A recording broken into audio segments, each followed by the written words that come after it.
Welcome back to the Cover 3 podcast here on CBS Sports. That's Tom Fornelli. That's Danny Cannell. That's Bud Elliott. I'm Chip Patterson coming to you live at youtube.com/cover3 and all across that 24/7 sports podcast YouTube network. Also on Facebook, as Tom Fornelli is telling our viewers right there is a like button. You're looking at it. Smash that.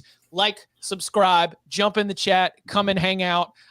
Thank you, Daniel. No, I'm good with my parole officer right now. I am allowed to come and participate in this podcast. Been all good on my check-in so far, but no, we take this one day, 1 week at a time.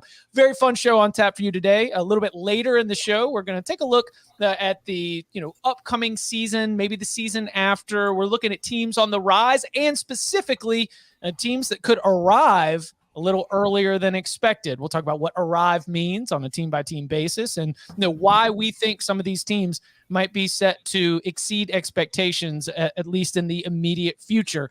But first, we turn our attention to the ongoings in Destin, Florida, where the SEC spring meetings are underway. They got all the coaches together. We did not have any chairs lifted off. We did not have any tables broken. It seems to be, at least according to Ole Miss coach Lane Kiffin, quote, pretty normal in terms of the relations between all those coaches. Another interesting detail, and we're going to get into some of the specifics on this, including Nick Saban's comments, name, image, and likeness takes. But I like this. You see, Lane Kiffin said that when you're sitting in a room together, and I'm paraphrasing here. He said everybody was, a little bit more normal. It's kind of like texting, where he compared it to the press conferences. He said these coaches are more willing to say things at press conferences than they are to say to each other's faces, in the same way that if you're a little keyboard cowboy, you're ready to pop off in a way that you might not be in person. So I like the idea that these coaches seem to get a little bit of a rise out of the microphone, the camera, and the like. But first, big piece of this is the future of the SEC schedule. So very quickly, we are essentially down to two different models. The SEC is either going to move to 8 conference games per year or 9 conference games per year. The 8-game model, it would be a 1 permanent rival, then 7 rotating opponents through the conference. The 9-game model would be 3 permanent rivals with 6 rotating opponents. And all of this has to do with the moment that Texas and Oklahoma joined this league, giving the SEC 16 teams. So, and we've collected a lot of information. We've collected a lot of notes coming out of Destin. Do you think that there is one model that you prefer? We're going to get into why different schools like different models, but as like a viewer, like Tom, as a viewer, what would you, as a fan of college football, what would you prefer for the SEC to do as it moves forward? I want 10 games, but 9, I think, is where they're going to go. And I think that, there's the discussion between the two, and we'll get into it more. But I think 9 is the most logical option, because once you've got 16 teams in your conference, you can't just play 8 games. And if you do the one rivalry pod, whatever the heck they're going to call it, it's the same thing. And then 7 rotating, sure, you get through everybody every 2 years or so. So you're guaranteeing at least the player, if he shows up and comes to your school for 3 years, is going to play at least everybody once. So that's fine. But you're still going to have situations where you're going too long without seeing anybody. It's going to destroy rivalries. And because it's for some of the schools, if you're Alabama, you've got Auburn's not your only rival. You've got Tennessee, you've got LSU, you've got other schools that you care about, and all these schools they've been playing together for a long time. Rivalries have been created. They are a big part of what keeps this sport going and what generates interest in this sport. We talk about the playoff. One of the reasons we need to expand is to keep more fan bases interested late in the season. There's always one game late in the season that every fan base is interested in, whether they're 10-2 or they're 2-10. It's their rivalry game. And you could be threatening to take some of those away, which would create less interest in the regular season game. So I think that right now they're decided between 2, but I think the decision's been made. They're just trying to, be as gentle as possible before going to 9. Tom, I will sit here today and guarantee you that they are not going to go 8 games with just one rival. They're going to go to 9, and they're going to have 3 protected rivalries. And the reason I know this is because Greg Sankey himself said, we are only considering these 2 options. The one isn't really an option. Yeah. So you're telling me you're not going to play Alabama, Tennessee every year if you stay with 8 with one protected rival? You're not going to play Auburn, Georgia? Because I assume you're not going to drop Florida, Georgia. No. You're not going to play Bama, LSU every year. Here's one for the new guys. We're going to keep Red River, I'm pretty sure, because Disney's going to want that property. That means you're not going to play Texas versus Texas A&M every year.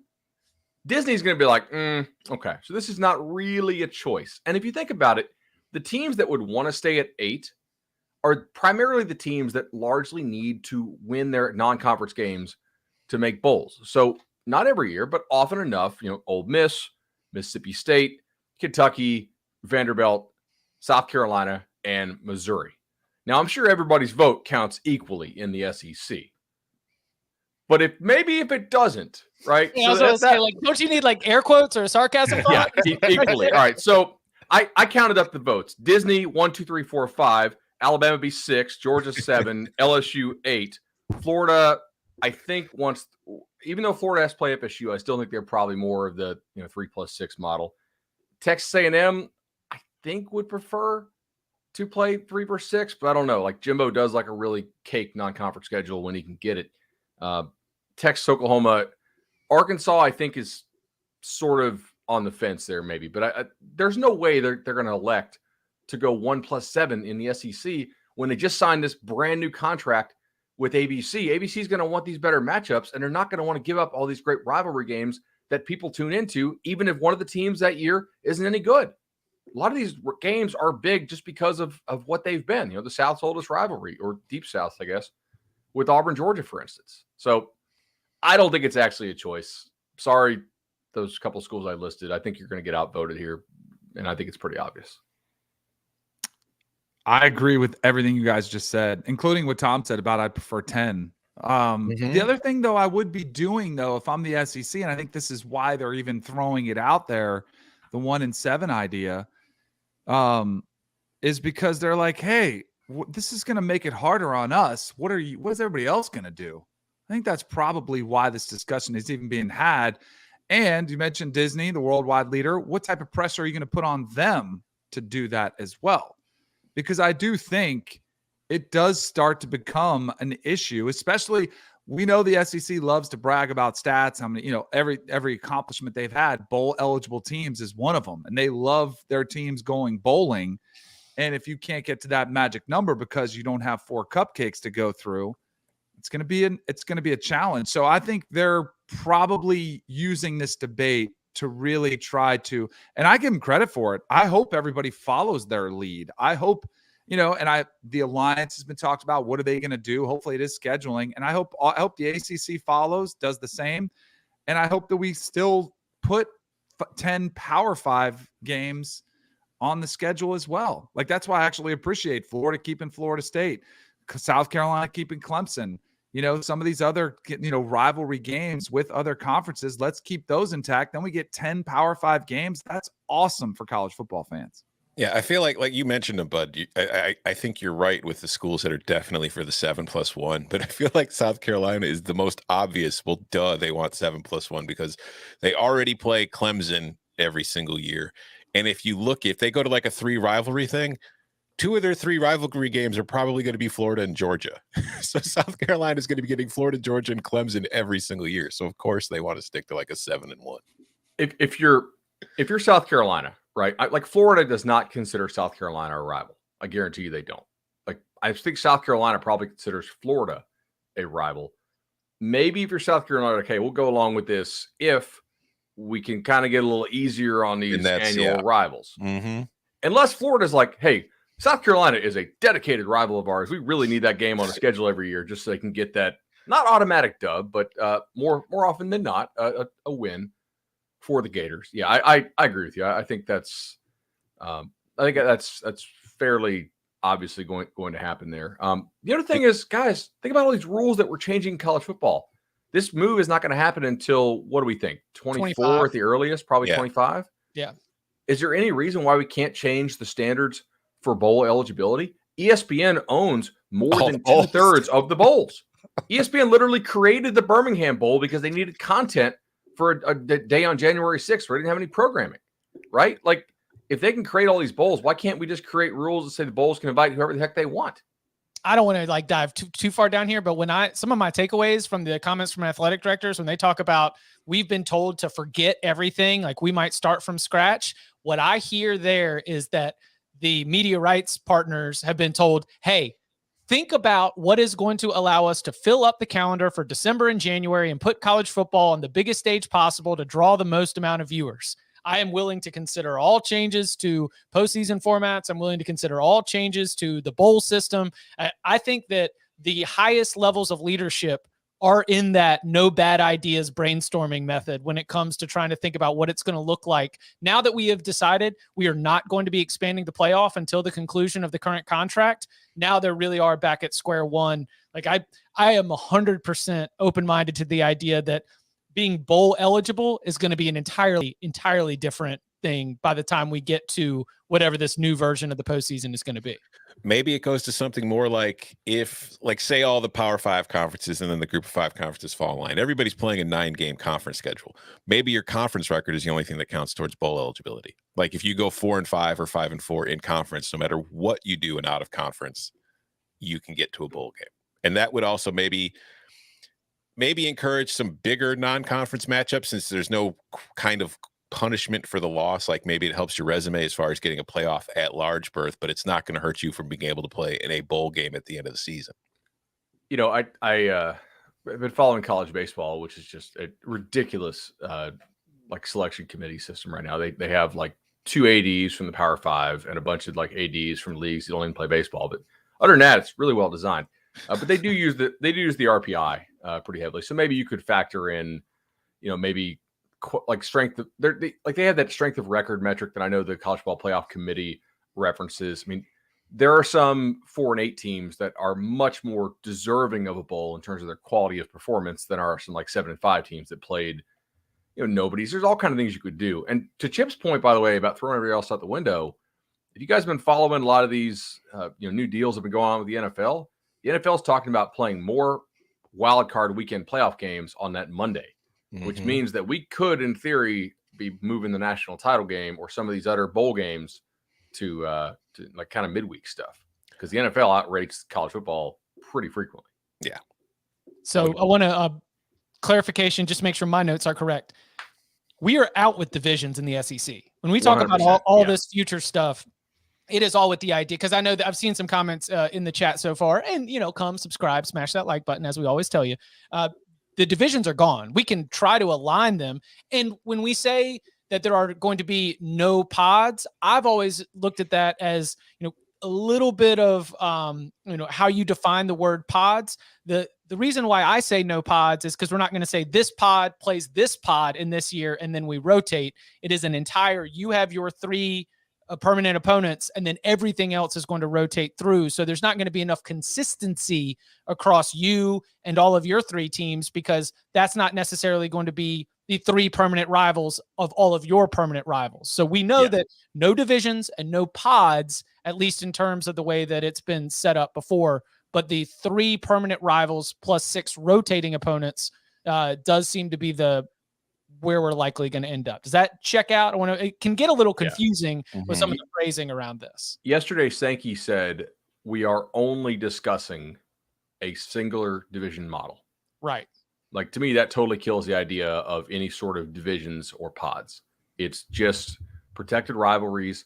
Everybody else rotates so that, Georgia, when they play on the road at Auburn, they're home, and they, obviously Florida is always a neutral site game, so that Georgia doesn't have something looking like, I don't know, their home schedule will be in Mississippi State, Vanderbilt, Tennessee, and Missouri, right? Like, and plus an FCS and somebody else who's not particularly good. Like they want to get everybody else through, because ticket sales and stuff kind of not as important as TV money, as we've seen recently, discussed many times on the show, but ticket sales do still matter somewhat, and a lot of these schools want to get the better teams in more often to sell tickets and keep those season ticket packages attractive.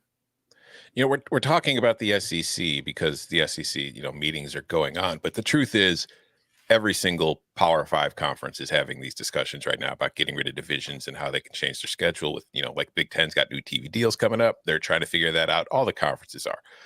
But so I think that like whatever we're calling it, pods, protected rivalries, crossover opponents, that is probably going to be the norm for every single conference because it's already kind of the norm. It's just now there are divisions. What I'm wondering is if you're the SEC, the Big Ten, the ACC, whoever, would you want to maybe include a clause in this where it's like, these are your 3 protected rivalries right now. 10 years from now, we'll re-examine them. Maybe that way we could change it. You put a clause in there that everybody's aware of because as we've seen, rivalries change over time. Some programs like that aren't really considered rivalries start playing these games against each other that kind of create a rivalry between the fan bases. So maybe 10 years from now, South Carolina, like we're talking about South Carolina and Florida. Maybe Florida doesn't see South Carolina as a rivalry right now, but maybe over the next decade, they get caught in a couple games. Spencer Rattler has a couple wins against Florida, really gets things going. We get the Steve Spurrier trophy. Maybe that becomes a genuine rivalry. So for situations like that, if you were running a conference right now, would you consider putting that in? I just think you don't tie your own hands at all, right? Like nobody from the outside is regulating you. Don't put anything in writing that says these are for, forever, right? Like divisions didn't need to be forever. I mean, they were created in 1992 as a money-making venture to be able to play a national or an SEC title game, right? We didn't have divisions before that. So I think you're exactly right, Tom. Just put. But didn't we all just say, didn't we agree? The rivalries are rivalries no matter what their records are. Like Alabama, Tennessee, Alabama's won 15 years in a row. Is that really a rivalry? But I think Tennessee fans still want to see it. Like you still want to have that opportunity to try to reverse that rivalry. You know what I mean? Yeah, but no, I hear what you're saying. Yeah. I think it's probably wise to put something in there just in case you do want to pump up the schedule a little bit, or there's one that feels stale. Or you just schedule out to complete the cycle. Like whatever it takes for everyone to get everyone in the home and away. And that's as long as you schedule out and you say, this is it. Like remember the ACC put it out to 2036 and they announced the schedule in like 2012. Yeah. Maybe not that, but like, Right. Something that allows for us to say we have a date for you to play every conference opponent once at home and once away. And that's as far as we're going to go. I think, Tom, I think there's 2 things here, and I'll get to Kevin's question. First, reconsideration of the rivalries is one. You could also just change the order of rotation, right? If you wanted to, that's another lever they could pull. I think Kevin's question here, which is why I want to get rid of the word pods, because pods have people think like groupings that are all playing together, and you have a pod champion. Like they're like mini divisions. There will not be pods, right? Nobody's going to be the champion of any pod.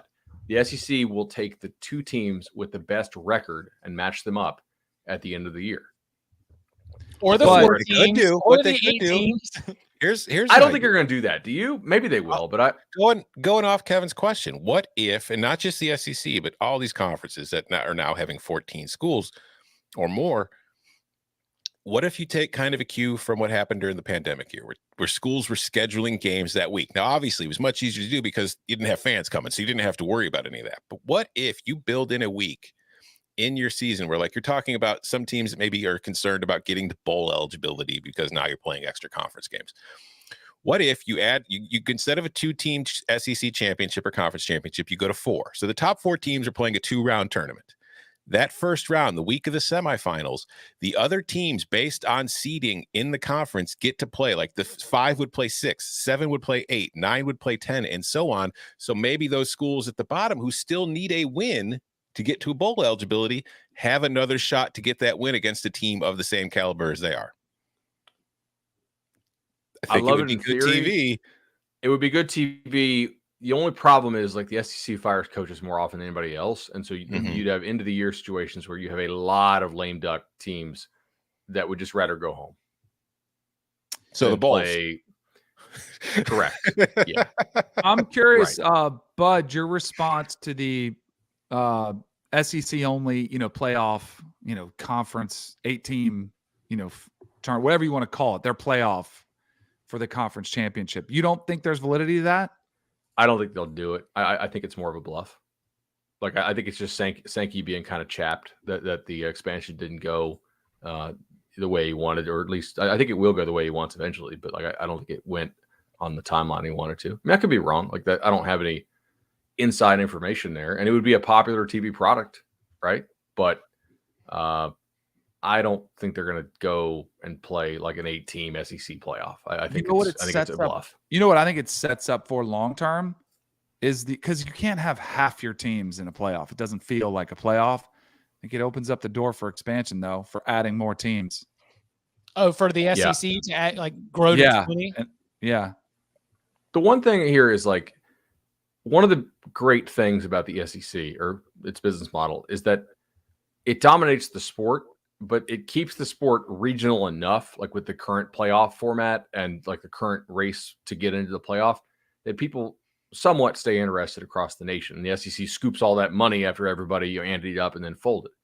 If you go and you make an SEC only playoff, I do think you run the risk of being a little bit too regional and hyper regionalizing a sport that is already trending in that direction. And then great, you can capture every TV in every household in Birmingham and Mobile and Columbus, Georgia. You still need people in Portland and Los Angeles and Chicago to tune in. And that's why I think it's a bluff.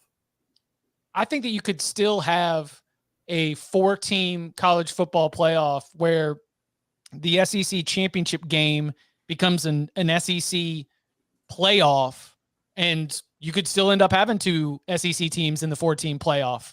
But the 6th place team in the SEC now gets to get all these quality games at the end of the season, where if you want to play your way in, then you've got an opportunity to at least impress the committee in some way. I've always thought that the SEC playoff would not be the end, but that it would send one champion, or at least provide the stage or the opportunity for multiple teams to put together that final statement to be able to make then a national playoff against whoever else, however else the college football playoff decides they want to select other teams.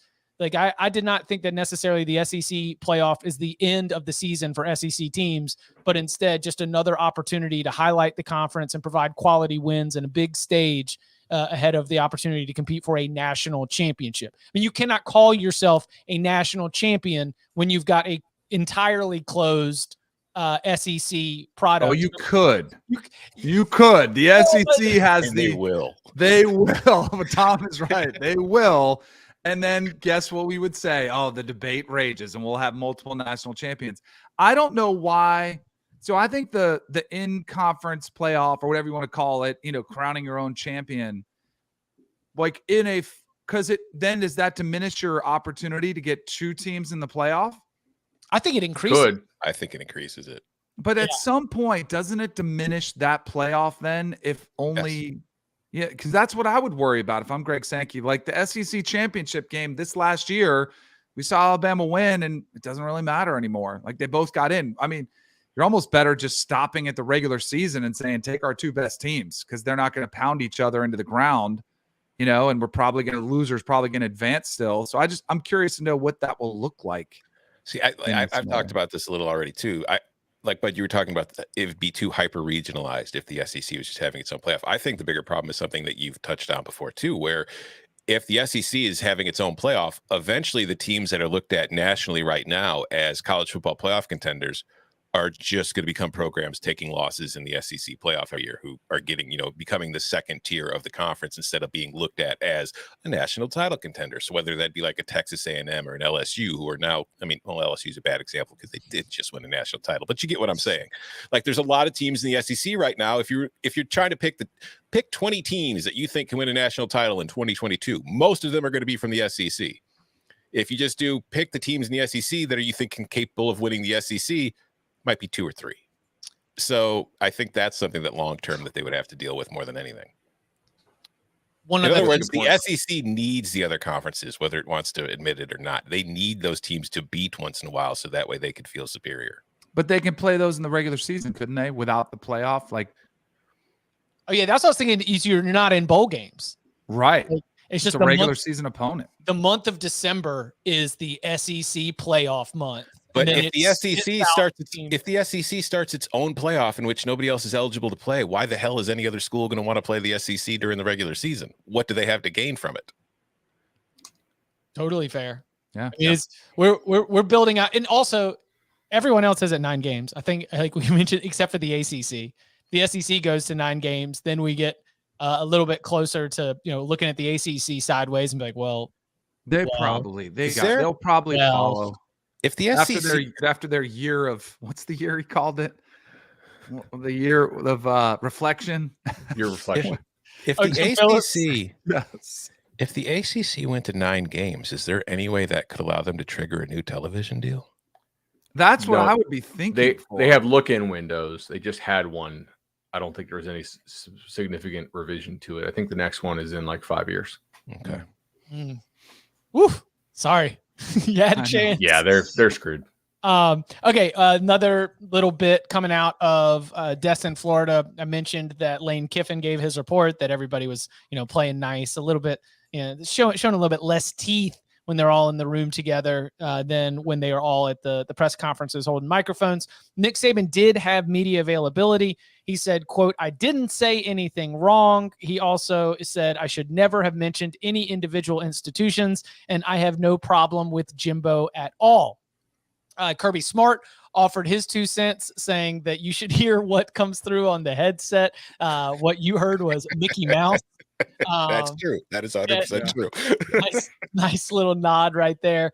We also had, Shane Beamer saying that some of the conversations that spilled out over into the Jimbo and Saban back and forth was also some of the closed door frustrations, and some of the things that we're hearing from coaches about name, image, and likeness goes all the way back to February once we completed the most recent recruiting cycle. So either Nick Saban's, is he backtracking just a little bit, or sort of name, image, and likeness conversations in general that we've had from Destin so far? Anything jump out to y'all? I love the way you started it by saying Saban said he didn't say anything wrong, but he did say he shouldn't have said this. Well, if you didn't say anything wrong, didn't say anything untrue. Untrue, yeah. Right? Yeah. Did you guys? So I was doing HQ yesterday, and I saw the exchange with the Texags reporter. I don't know who it was, and he pressed him a little bit. He's like, "Hey, well, he started it off with, can you give examples of why Jimbo cheated or something like that?" And Nick's like, "I never said that." And then he was like, "Well, you said they do you have examples of how they bought every player?" And I thought Nick wanted to respond. I don't know about you guys, if you saw the video of it, but he was biting his tongue. He's like, I can't go down this road. And so he quickly steered it away. But I thought he wanted to. I thought he wanted to get like one last maybe jab in there, but he's like, I got to do the right thing. He had to go to that meeting with Sankey in there. He's on double secret probation. He's lost his green and his yellow ticker off the board by your name. So like if you're Nick, the problem is you're not going to get your hands on that paperwork, right? Like, I mean, I can't get my hands on like an ESPN contract, like to show, hey, like CBS, do this. But like if you're Nick, what's your evidence? It's probably your assistant coach telling you, hey, this kid who we think is leaning to A&M is saying this is the number to beat. And if that happens over and over again, you might get the impression that maybe certain schools that are doing really, really well are putting out numbers to beat, or maybe some of their collectives are, which this is how we know it works, right? Like it's just kind of coming more out into the open now. Like I know being here in Florida, like we all heard what some of the top kids got. And I mean, that was pretty big money. Like one of them that we heard got over $1 million a year. So, I mean, 5-star type kid. I'm sure if you're Nick, you're hearing the same things because we're hearing it from some of these, 7-on-7 coach / street agents who have sent players to Bama before. So it's not like they're blind to this stuff.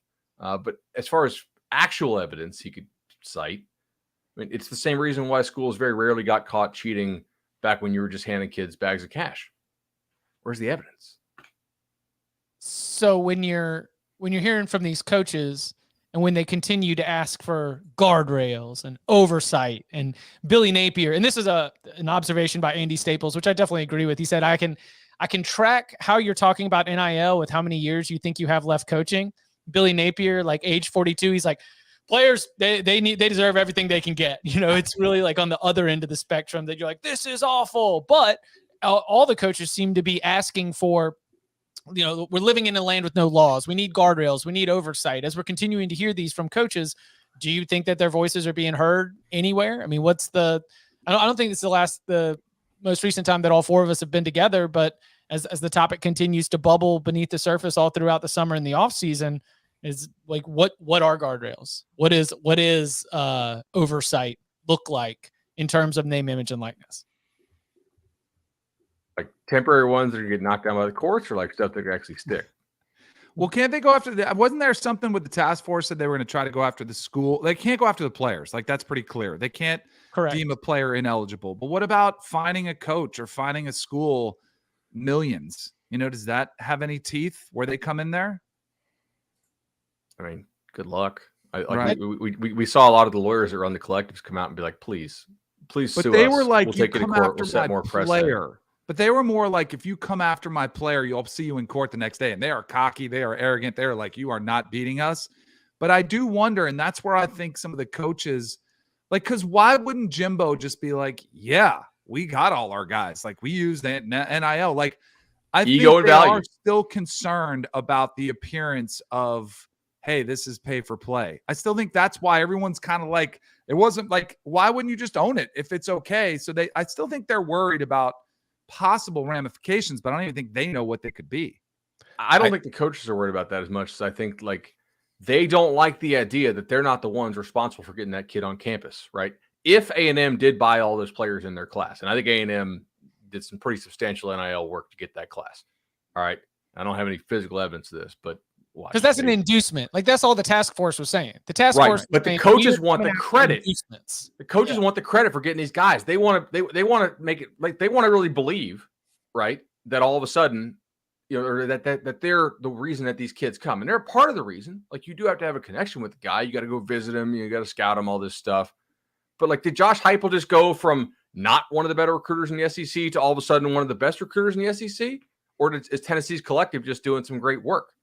Like, I mean, these coaches, we all know them. I think we're friends with a lot of them. Like, they have huge egos, and they don't want to be told, like, hey, you're not the reason this kid come. It's also part because some of these guys probably can't coach worth a damn, and they've got a lot of ego, and their value is tied to their ability to get kids on campus. Mm-hmm. And if all of a sudden, hey, it's really not you, it's the check, we're going to get more guys who can actually coach and less guys who are just really cool with texting. Very, very. I don't know. I mean, I could be wrong on that. It may be scared of the inducement penalties and stuff. But I also think, like, because Saban yesterday, he was talking about, he said, we need to make sure they're actually doing things for these deals, and we need to take out the boosters of the picture, to make sure they're not the ones funneling them under the table.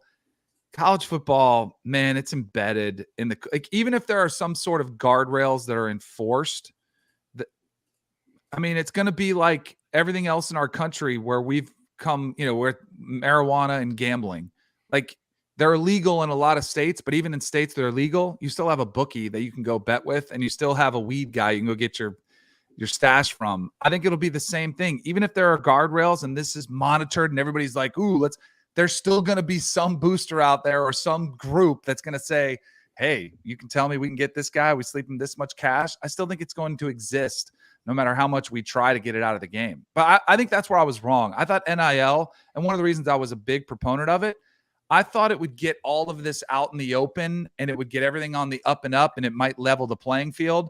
But I could not have been more wrong, because it's just gone to the top programs in the country have just continued to outspend everybody else. They still have to win. Yeah. I do think it's still have to go and win football games. You could have the biggest NIL payroll in the country and take that NIL payroll and go 9-3, 10-2. So, like, they're still there. I love Scott. Go ahead. I love Scott Reeves' comment here in the chat. It's why their helmets say ATM. That is good. I saw that one the other day. Texas ATM. That'd be a good shirt. Yeah, I do think it's created more like a greater variety of teams that are getting players, right? Like A&M was never getting kids like this before NIL became a thing, right? Like, I think it will hurt some of the traditional schools that are primarily good just because of geography and don't have deep pockets, but I think we'll actually see a greater number of teams like getting elite. Brought talent. USC back pretty quickly. Yeah. I think that the end run is the Big Ten and the SEC were the two premier programs as far as recruiting before NIL, and they'll be the two premier programs for recruiting after NIL because they're going to be the two conferences with the most money. Therefore, they're going to have the most money available to spend on players. College football. Never changes, even amidst total upheaval of the current system. Speaking of USC, are they a team that's going to arrive a little bit early, or is that going to be right on time? We have asked this entire group to pick a couple of teams that we think could arrive earlier than expected. We'll get into that next. So this one was a good topic to sort of get us set for the landscape, the season ahead, maybe even the season after that. We're looking to try and identify teams that could arrive earlier than expected. Now, what does arrive mean? To me, arrive is meeting or exceeding expectations. To me, arrive means you were at a point and then you have risen your level, and you are now a tier above where you were. And for sometimes you just wait and you think that team is going to arrive, and they never do. And then other times you do finally get up and meet those expectations. So we want to identify here in the next little bit some of the teams that we think could arrive earlier than expected. For timeline here, I think we're talking about success in 22 or 23. If we're talking about like in college football now, if you arrive in 24, there's no way that's earlier than expected because we got every single coach, every single program on a stopwatch. And I don't think we're dealing with windows that big. Danny, why don't you go ahead and get us started? Who was maybe one of the ones that you feel the strongest about for teams, or the most excited about teams that could arrive earlier than expected?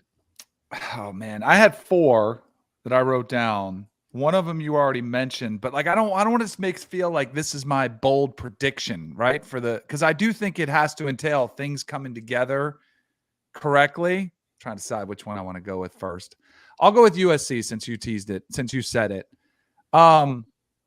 I think the talent turnaround has been pretty impressive. I think if Caleb Williams is the Caleb Williams that we saw at his best at Oklahoma, Jordan Addison, look at what he did for Kenny Pickett, because I do think he was a massive reason why Kenny Pickett had 17 touchdowns, and that opens up your offense in a completely different way.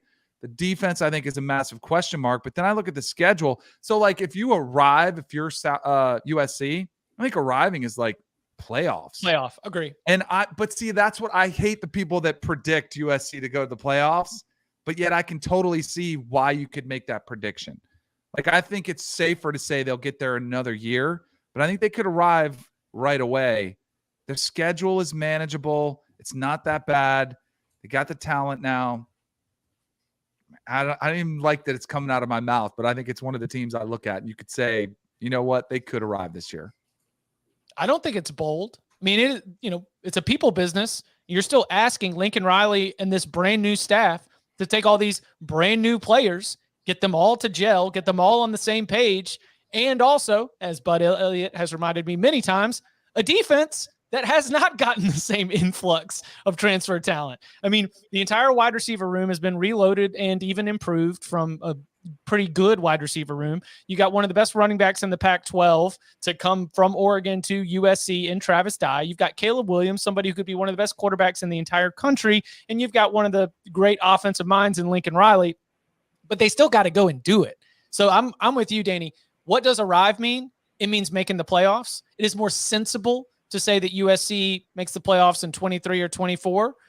I think it can qualify as a bold prediction to say that USC will make the playoffs in 22, but I also don't think it's crazy, and definitely a team that we should be looking at as one that could already make that splash here in year one, which would be tremendous in terms of what it would represent for college football, because Lincoln Riley's move from Oklahoma to USC was just a tidal wave across the entire sport that I think that not that everybody was shocked or stunned. You may have been, but we just aren't used to seeing the head coach of Oklahoma up and leaving to go to another blue blood program like that.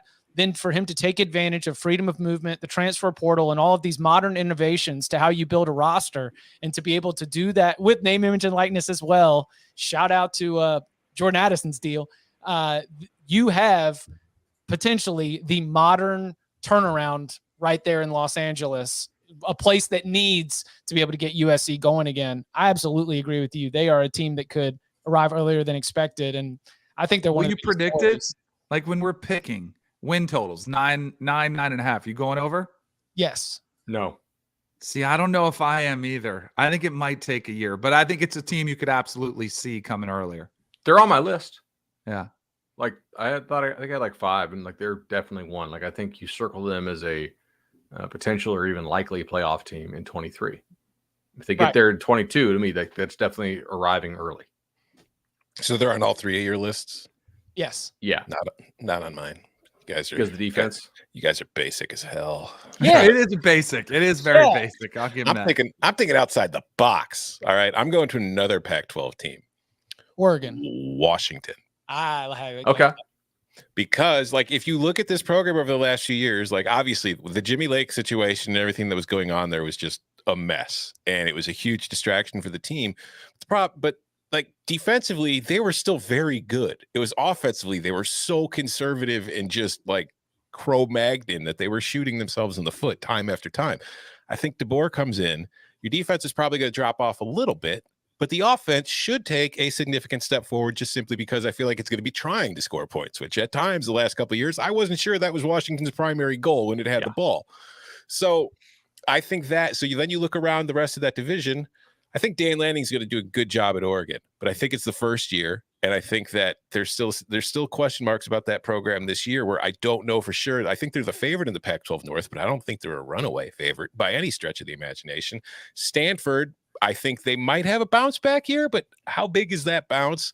Wazoo's got questions. Cal's got questions. Oregon State, I think, is going to be good. But if you look at Washington's schedule, like it's a tough, I will say right off the bat, like in a vacuum, Kent State at home might not seem like a tough non-conference game, but I think in the very first game of the year under a new coach going up against a team that has that kind of identity on offense, that could provide some problems for them. I think that they should win that game, but that's tricky. Then they get Portland State and they get another tough home game against Michigan State. So the non-con might start off poorly, but once they get into conference play, Stanford at UCLA, at Arizona State, which is probably not going to be great, Arizona at Cal, Oregon State at home, Oregon on the road. That's going to be the biggest game. But then you also get Colorado and at Wazoo to finish the year. Like that is not, as far as the Pac-12 schedule goes, that is not a murderer's row of opponents that you're playing. You don't have to play USC. You don't have to play Utah.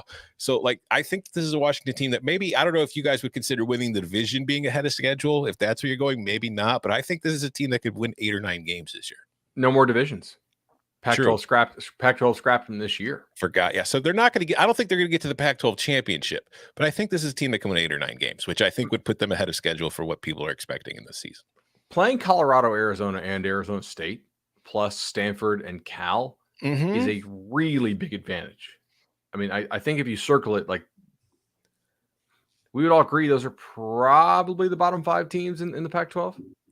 Be fighting for it for sure. That Kent State game's interesting too, by the way. Like Kent State defensively, I don't really think will put up much of a fight against most teams, but they're going to put up some points against almost everybody. And if Washington is merely like, if they have the intent to score, but like they don't have it all figured out yet.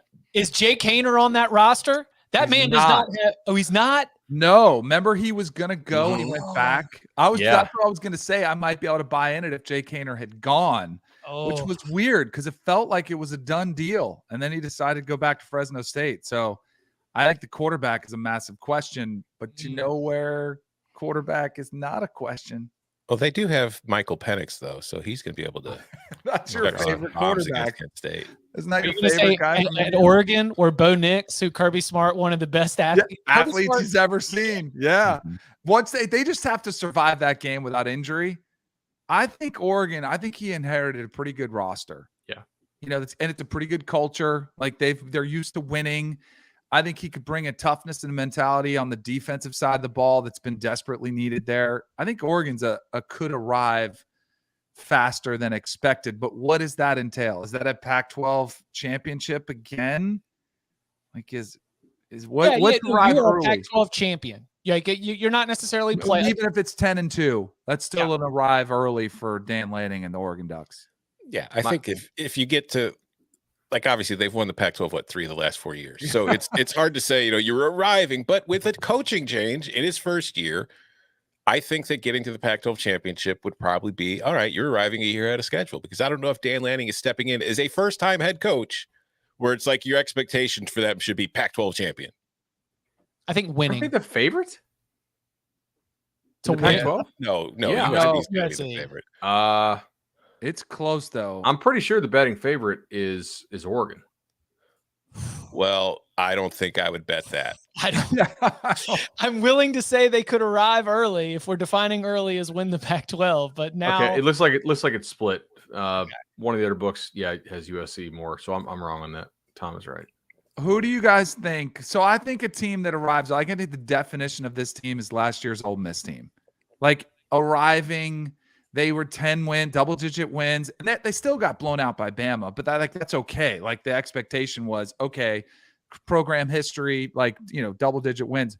Who are the candidates to be there? I have two. You guys have any? Well, and I think there's one got a really couple. obvious one. the other team I had in mind was the team they played in the Sugar Bowl, Baylor. That was a huge arrive early team. And it was so funny because I went conference by conference for this one. And I don't think there's only one team in the Big 12 that I would mention. And I don't even have that much confidence in it because Texas arriving early. Nah, you're arriving late, bro. You went 5 last year. You better arrive, damn it. early. So Oklahoma arriving early. You really can only disappoint at Oklahoma. Oklahoma State and Baylor were playing for the Big 12 championship last year. We got 4 teams out of the 10-team conference that you've kind of already ruled out. The only team that I would even sniff at would be TCU, where just something about Sonny Dykes comes in, gets the offense rolling, and TCU is able to, catch fire, win a couple close games, and find itself playing for a Big 12 championship again. That would be arriving early. That was the only one that I considered in the Big 12 other than that, because so much of the conference is kind of already arrived or has the expectation to be in the mix already. So when I put this in the doc for the offseason ideas, the team I had in mind was actually 2013 Florida State. So 2012 FSU goes 12-2. They play in the Orange Bowl. They lost a bunch of players off that team. Everybody in Tallahassee pointed to 2014. They're like, all right, this Jameis kid might be pretty good after having another year under his belt. Like, they're really excited about this Jalen Ramsey guy they just signed. He'll be a true freshman in 2013. Like, they knew that 2013 team would be talented. And then everybody stayed fully healthy. Like, almost all 22 guys played every game, and everybody clicked. So that's kind of what I think. Like, hey, teams that I have circled for 23, but if everything goes right, could they do it in 22?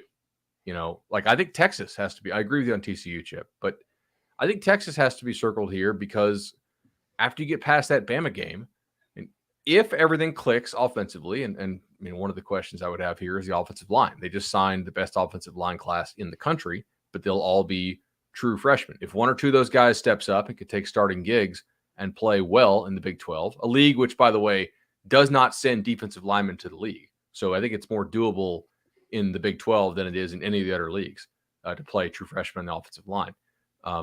You have to look at Texas there at Quinn Ewers and Isaiah and Worthy and all those weapons they have, and Bijan Robinson. Can they score 45 a game and play for the Big 12 title game? Like, that to me would be arriving early. I think I have Texas circled for 23 because it'd be Quinn's money year. And staying in the state of Texas, I think the Aggies too. I think everybody has the Aggies circled in 23. Bryce Young's gone from Bama. Like, it's either going to be Haynes King or Johnson. We'll figure out who it is. They just signed the number 1 overall recruiting class. That team will be sophomores, or that class will be sophomores in 23.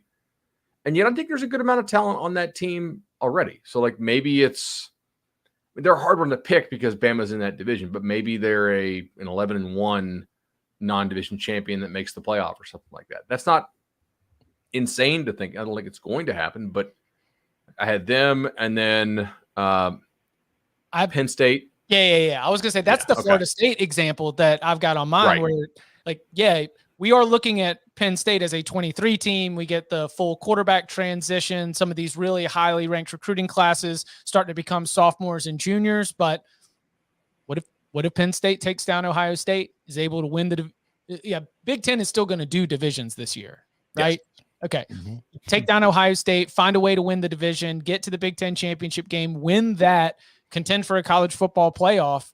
That is a team that I think certainly has the talent And the only reason why I would not be betting or picking Penn State to win the division is because of the presence of the absolute juggernaut of the Ohio State Buckeyes, who I think I'm going to go even further. They get off the bus this year and score 45. Forget 40. We're going all the way. Buckeyes get off the bus and they score 45 this year. But if Penn State wins that game, that is one where, based on the recruiting success, the potential of a changeover at quarterback, or Sean Clifford just exceeding all expectations, I think that Penn State's one that you got to look at to potentially arrive early. Also on my list, yes. I had to do Big Ten title odds for CBSSports.com this week. It went up yesterday, and you can read it there. And I chose, the best bet was Ohio State, but I chose Penn State as a value bet for a lot of the same reasons I think that you just went over as for why they can arrive early. Because I think that with Drew Allar in the wings, there's always kind of that break glass in case of emergency kind of factor, which sometimes helps teams.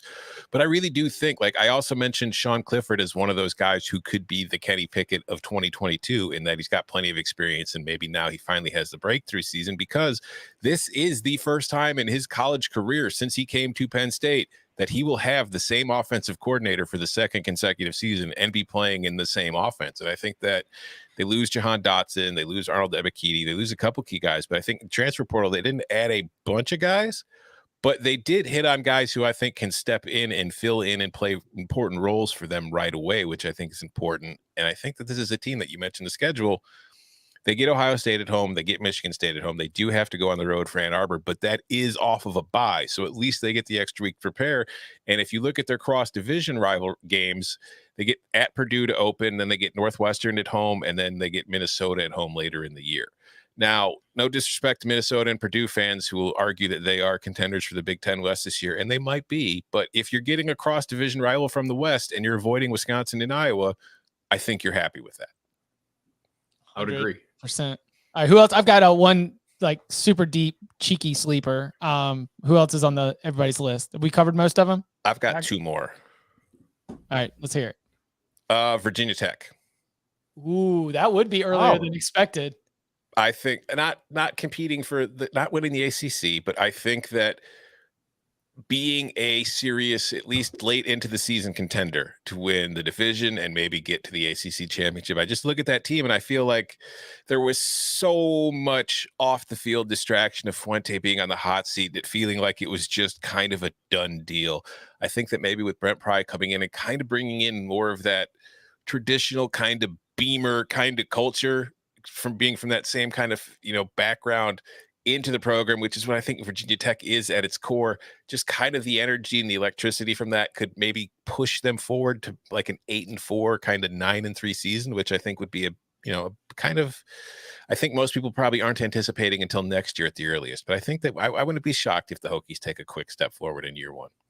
Yeah, I could see some scenarios where Tech wins like 8 games and somehow tiebreakers that, works out for the division. I think it makes sense. I mean, especially I'm pretty down on like a lot of the Coastal this year. I think it might be the worst Coastal we've had in a long time, bottom line. And their conference schedule isn't a bear either. Like you look, they're not playing Clemson. They're not playing Florida State. They're not playing a lot of, it's their non-conferences at Old Dominion, Wofford, a home game against West Virginia, which I think is winnable for them at Virginia Tech. And then late in the year, they play at Liberty, and God knows what Liberty is going to be without Malik Willis this year. And then they've got in conference, they got BC, at UNC, at Pitt, Miami, at NC State, Georgia Tech, Duke, Virginia. These are all there's no like gimmies, and they're not going to be favored in all those games. But as you go through it, you can't really find a game where you're saying, oh, they've got no shot in hell. So I don't know if I agree with that. And that would be arriving early. I am like buying the long Brent Pry stock with like what he might be able to be for that program. If he could do it immediately, that would be very, very, very exciting. I don't know if this team is even going to be eligible for a bowl game. I try to do some quick research real quick.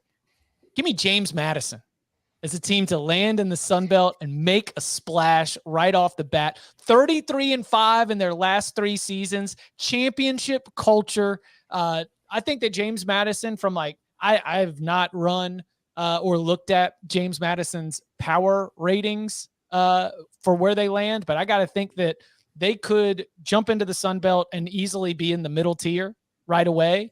And if they, win a couple games against some of the teams at the top of that Sun Belt, Give me JMU as a team that could arrive earlier than expected, literally as they arrive in the door at the FBS level. I have two more. And I agree with you on James Madison, I think, but I need to do more digging on that. Belt is going to be so fun. So It much is. fun. That's my favorite Group of 5 conference right now. Georgia State, I think, maybe. Frisky last year. I like it. All right, Michigan. If the I'll put Michigan and North Carolina here. If the young 5-star QBs improve more this year than we think they will, like I think both those teams in 23 should be pretty damn good. If one of those teams has that 5-star quarterback step up and play like a 5-star and take that job, but I'm not saying it will happen. I just think like these are kind of the ways that teams arrive a year early. It's like the young stud plays a little bit better than everybody thinks and takes that job. I would have both of them. Also, can we do 2 shout-outs? Sure. All right, shout-out number 1 to our fans. May was the first time that we've ever done that kind of number in an off-season month. It was actually as good as some season months, though. So that was crazy. Thank you all for liking, subscribing, downloading, give us 5-star reviews on iTunes. And thanks to a Pitcher List for sending me this McClanahan shirt for Shane McClanahan. I'm a big McClanahan fan. And Pitcher List on Twitter. Cool follow for baseball. Going back to Michigan, though. Pitcher List, yeah. Sorry. One nitpick with Michigan. How can they arrive when they were in the playoff last year? So it's a fair thing. My thought was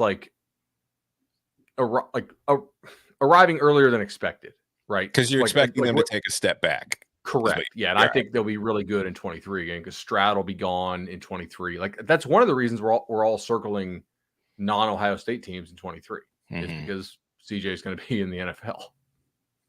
The North Carolina side of it, my thought is I would not be surprised if we see both Drake May and Jacoby Triswell play a lot together. That Mac Brown goes 2 quarterbacks and just sort of, hasn't Mac done that a lot?